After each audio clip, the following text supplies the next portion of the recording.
श्रोताओं, आकाशवाणी देहरादून की ओर से आज का ये विशेष कार्यक्रम चंद्र सिंह गढ़वाली के जीवन दर्शन पर आयोजित किया गया है। चंद्र सिंह गढ़वाली केवल एक सैनिक नहीं, एक परंपरा नहीं, लेकिन एक उस राष्ट्रवादी सोच के व्यक्ति थे जिन्होंने राष्ट्रीय और अंतर्राष्ट्रीय क्षेत्र में पेशावर कांड के जरिए जो एक पहचान बनाई और देश की आज़ादी के बाद जो सामाजिक आंदोलनों में उनकी भूमिका रही, उस विषय पर हमारे साथ आज बातचीत करने के लिए स्टूडियो में आमंत्रित हैं श्री राजीव नयन बहुगुणा, जो वरिष्ठ पत्रकार हैं। नवभारत टाइम्स में कई वर्षों तक आपने काम किया। देश के जाने माने पत्र पत्रिकाओं में आपके स्तंभ और आलेख छपते हैं। इसके साथ ही आपने अपने पिता श्री सुंदरलाल बहुगुणा जी के सानिध्य में देश भर की पदयात्राएं आपने की। और श्रोताओं के लिए मैं ये बता दूं कि राजीव नयन बहुगुणा अब भी अपने उसी क्रम पर लगे हुए हैं जो उनके पिताश्री ने उनके लिए पद चिन्ह छोड़े हैं। तो बहुगुणा जी, स्टूडियो में आपका स्वागत है। धन्यवाद डॉक्टर दसमन साहब। और आज की चर्चा में राजीव नयन जी, मैं ये जानना चाहूँगा कि चंद्र सिंह गढ़वाली के जीवन दर्शन और उनके जीवन की जो घटनाएं हैं उनको आप किस तरीके से देखते हैं? डॉक्टर साहब, जिस तरह हिमालय का सर्वोच्च शिखर एवरेस्ट है, तो इसी तरह मैं चंद्र सिंह गढ़वाली को गढ़वाल या उत्तराखंड वासियों का सर्वोच्च शिखर मानता हूँ।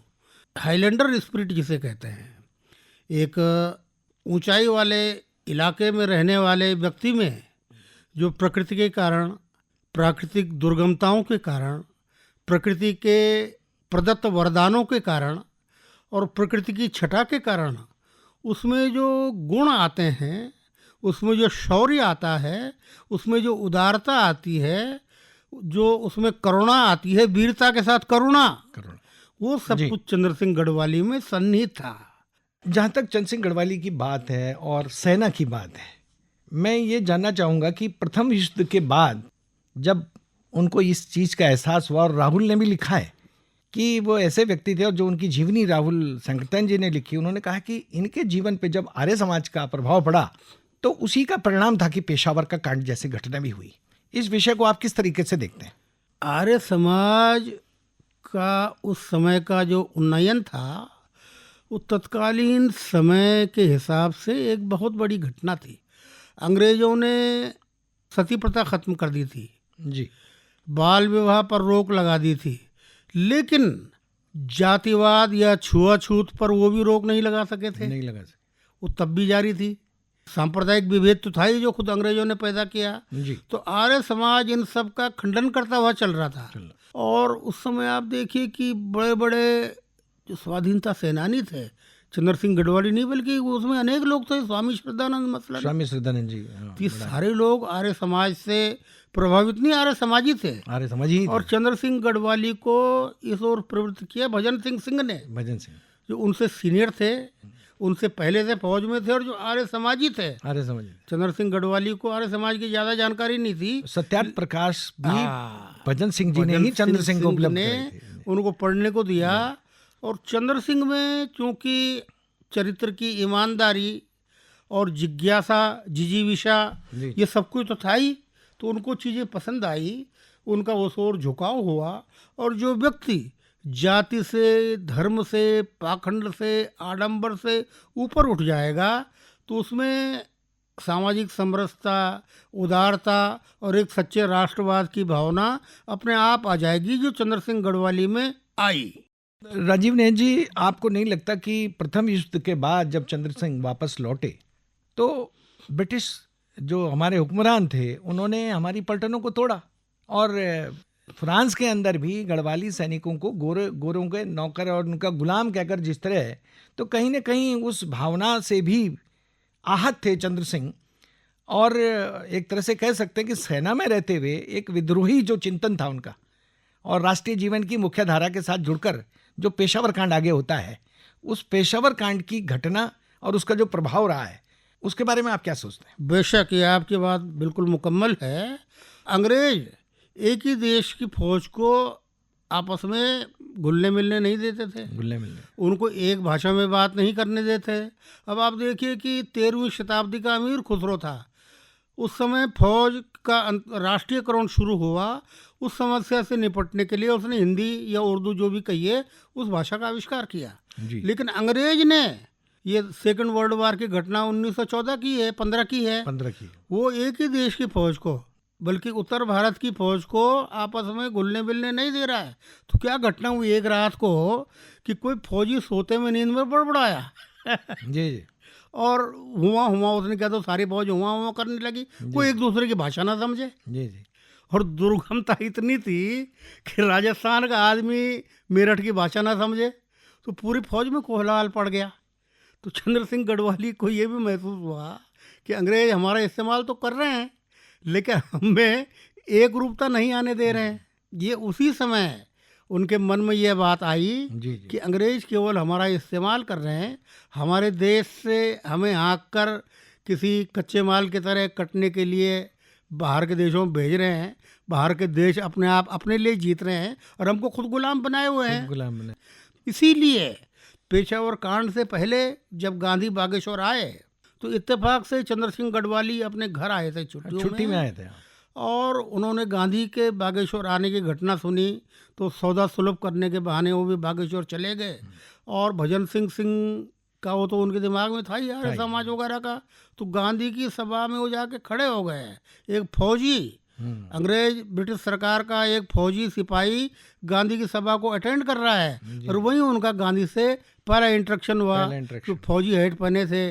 जब गांधी ने कहा कि देखो ये पुलिस का आदमी मुझे डराने के लिए हेट पहन के खड़ा है, तो किसी ने उनकी तरफ टोपी फेंकी, गांधी टोपी चंद्र सिंह की, और चंद्र सिंह ने कहा कि जब बूढ़ा मुझे अपने हाथ से पहनाएगा मैं तब पहनूंगा। तो गांधी के प्रति उनका आकर्षण तब का है, तब तक वो परिपक्व या तो हो चुके थे या हो रहे थे। तो जो ये पेशावर की घटना हुई, खासकर जो खुदाई खिदमतगार एक बहुत बड़ा संगठन वहाँ पे भारत का जो तिरंगे को लेकर जो प्रदर्शन कर रहा था और गोली चलाने के लिए इनको तैयार किया गया था, और ये सूझबूझ थी चंद्र सिंह की कि उसने अपने सैनिकों को पहले ही दिन रात तैयार कर लिया था इसका।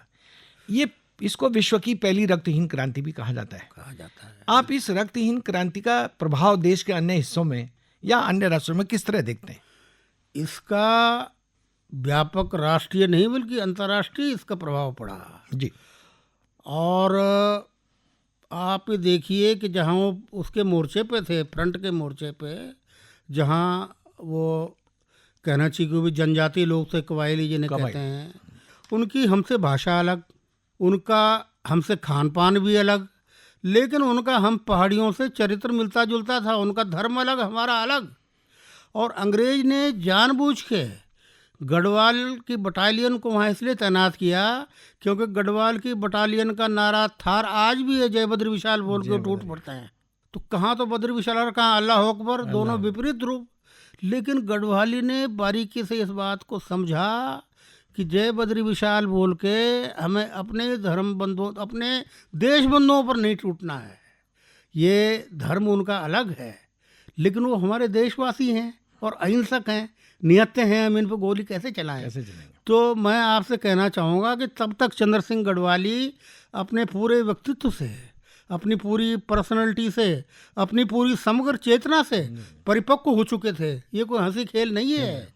ये तलवार भांजने से और गोली चलाने से कई गुना अधिक बहादुरी का काम है कि जिसके हाथ में हथियार है, जिसके हाथ में मशीन गन है, जिसके कमांड पे पीछे की फौज को गोलियां चलानी है, वो ये डिसीजन ले कि हम गोली नहीं चलाएंगे। इसीलिए अहिंसा को हिंसा से बड़ी शक्ति इसलिए माना गया। और उस घटना का तो खैर मैं आपसे कह रहा हूँ कि अंतर्राष्ट्रीय असर हुआ और ब्रिटिश सरकार भी इससे घबरा गई, क्योंकि उनका जानबूझकर देशद्रोह का मुकदमा या कोर्ट मार्शल उनका नहीं किया गया। क्योंकि अगर ऐसा करते तो इसको फौजी क्रांति मान लिया जाता, फौजी विद्रोह। और फौजी विद्रोह मान लिया जाता तो अंग्रेज तो उसको भुगत चुके थे 1857 में।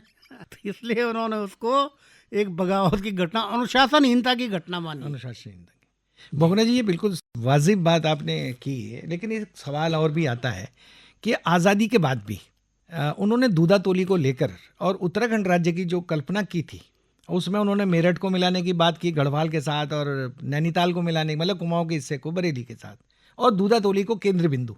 इसको आप किस तरीके से देखते हैं? दूधा तोली के इलाका आपने भी देखा और मैंने भी देखा। उससे अधिक जल समृद्ध, उससे अधिक जैविक विविधता और उससे अधिक सुंदर इलाका हमारे उत्तराखंड में कि दूसरा नहीं है। वहाँ घने जंगल हैं जी और जंगल एकल प्रजाति के नहीं है बल्कि मिश्रित जंगल हैं, स्थानीय प्रजाति के। वहाँ छोटी नदियाँ हैं, वहाँ बर्फ़ के ढके हुए पहाड़ हैं, हिमलता। तो दूसरी तरफ समतल मैदान हैं और छोटी नदियाँ हैं। जो हमारे पूरे पहाड़ के लिए पूरी दुनिया में छोटी नदियाँ ही हमारे लिए सौभाग्यवती हैं। बड़ी नदियाँ भले ही उनका आकार बड़ा है, लेकिन हमारी जीविका का आधार, हमारे जीवन का आधार यहाँ की छोटी नदियाँ हैं, यहाँ के झरने हैं जो दूधातोली के क्षेत्र में प्रचुर मात्रा में हैं। और चंद्र सिंह गढ़वाली ने जब 1952 में ये प्रस्ताव रखा तो नेहरू ने इसका संज्ञान लिया। उस समय सर्वेक्षण हुआ, उसके बाद गैरसैंण को राजधानी बनाने की जो मांग उठी वो चंद्र सिंह गढ़वाली की उसी कल्पना या उसी प्रेरणा की परिणति है। बोगना जी, एक सवाल कि जब द्वितीय गोलमेज सम्मेलन इंग्लैंड में हुआ और चंद्र सिंह गढ़वाली और भगत सिंह के सवाल पर भी गांधी जी को घेरा जाता है, और चार्ल्स पेत्रांस ने उस सम्मेलन में गांधी से सवाल भी किया कि आपने न भगत सिंह के बारे में सवाल किया छुड़ाने के लिए और न चंद्र सिंह गढ़वाली के बारे में, जबकि आप उस क्रांति का समर्थक थे। इसके बारे में आप किस तरह से देखते हैं इसको? गांधी कई मामलों में कट्टरपंथी थे, जो एक मर्यादा पुरुषोत्तम को होना पड़ता है। इसी तरह गांधी ने जब ऑफर आया कि आप 4 लड़के कोई हमारे खर्चे पे ब्रिटेन भेज दो डॉक्टरी पढ़ने को, तो अपने सगे बेटों को छोड़ के उन्होंने दूसरों को भेज दिया, जिससे परिवार में बगावत हो गई। उनका एक बेटा बगावती बन गया, वो हमेशा रहा सबसे बड़ा बेटा। तो गांधी इस मामले में बड़े कट्टरपंथी थे और अहिंसा पे जो उनका दृढ़ विश्वास था उसको केवल वो भाषण में नहीं उनके जीवन में उतारते थे। उनके बयान देखिए कितने सुलझे हुए बयान हैं, इसी में सारी बात खुल जाती है। गांधी ने एक तरफ कहा कि चंद्र सिंह जैसे मुझे 10 आदमी मिल जाए तो मैं हिंदुस्तान को 1 साल में आज़ाद करवा दूंगा, और दूसरी तरफ कहा कि चंद्र सिंह ने जो हुक्म उदूली की है इसकी इसे सजा मिलनी चाहिए, सजा मिलनी चाहिए। इसके अलावा एक चीज़ और आती है कि जैसे कहा जाता है, भगदर्शन जी ने भी लिखा कि पेशावर की बगावत ने आज़ाद हिंद फौज की नींव भी रखी। कितना सहमत है आप इस बात से? बिल्कुल रखी, इसमें कोई संदेह नहीं है। फौज जो है केवल तनख्वाह पाने वाली और कैंटीन से बरा और रम लेने वाली फौज नहीं है। उस फौज के साथ एक विचारबद्धता है जो सुभाष चंद्र बोस में दिखती है, जो भगत सिंह के बम में दिखती है, जो चंद्र सिंह गढ़वाली में दिखती है। तो उसका विस्तार फिर आगे हुआ और भले ही उसके परिणाम हमें प्रत्यक्ष रूप से न दिखते हों, लेकिन कौन कह सकता है कि आज़ादी में भगत सिंह का योगदान नहीं था। सुभाष चंद्र बोस का योगदान था, भले उस समय वो हिटलर के साथ मिलकर लड़ रहे थे, लेकिन सुभाष चंद्र बोस का योगदान था, चंद्र सिंह गढ़वाली का योगदान था। राजीव जी, एक बात और कि एक सैनिक होते हुए भी जो राष्ट्रवादी सोच चंद्र सिंह गढ़वाली की रही है, और राष्ट्रीय स्तर पर उनको किस तरीके से आंकते हैं राजनीति में उनकी भूमिका को? चंद्र सिंह गढ़वाली राजनीतिक रूप से एक बड़े सुदृढ़ और परिपक्व व्यक्ति थे। वो 1940 से पहले वामपंथी हो गए थे और 1940 से पहले ही ये तय हो गया था कि देश को आज़ादी मिलनी है और सत्ता कांग्रेस के हाथ में आनी है। गांधी जी ने उन्हें अपने आश्रम में रखा। गांधी जी के वो निकट अंतेवासी थे। नेहरू जी ने उन्हें अपने घर में रखा 2 साल आनंद भवन में। तो उनको टॉप पे पहुंचने से रोक कौन सकता था? गोविंद वल्लभ पंत जी ने भी रखा। यस। लेकिन उन्होंने, चंद्र सिंह गढ़वाली ने अपने विचारों की दृढ़ता का स्खलन नहीं होने दिया। बिल्कुल। तो राजीव जी, हम ये कह सकते हैं कि चंद्र सिंह गढ़वाली एक भले ही सैनिक के रूप में हमें दिखाई देते हों, लेकिन कहीं वो हमें राष्ट्रीय जीवन की मुख्य धारा के साथ एक प्रखर चेतना के पुरुष भी दिखाई देते हैं। और चंद्र सिंह गढ़वाली को याद करते हुए उनकी जो राष्ट्रीय जीवन की मुख्य धारा में जो भूमिका रही है, और विशेषकर उत्तराखंड के बारे में जो उनकी कल्पना थी, और जिसे कि कॉमरेड पीसी जोशी जी ने भी बहुत तहे दिल से उसको स्वीकारा, इनको याद करते हुए और उनको याद करते हुए आपने आकाशवाणी देहरादून के लिए समय दिया, इसके लिए मैं आकाशवाणी केंद्र परिवार की ओर से आपका धन्यवाद करता हूँ। बहुत बहुत धन्यवाद। बहुत धन्यवाद डॉक्टर साहब। मैं भी कृतार्थ हुआ ऐसे महापुरुष का कुछ अपने तुच्छ शब्दों में चरित्र चित्रण करते हुए। बहुत बहुत धन्यवाद।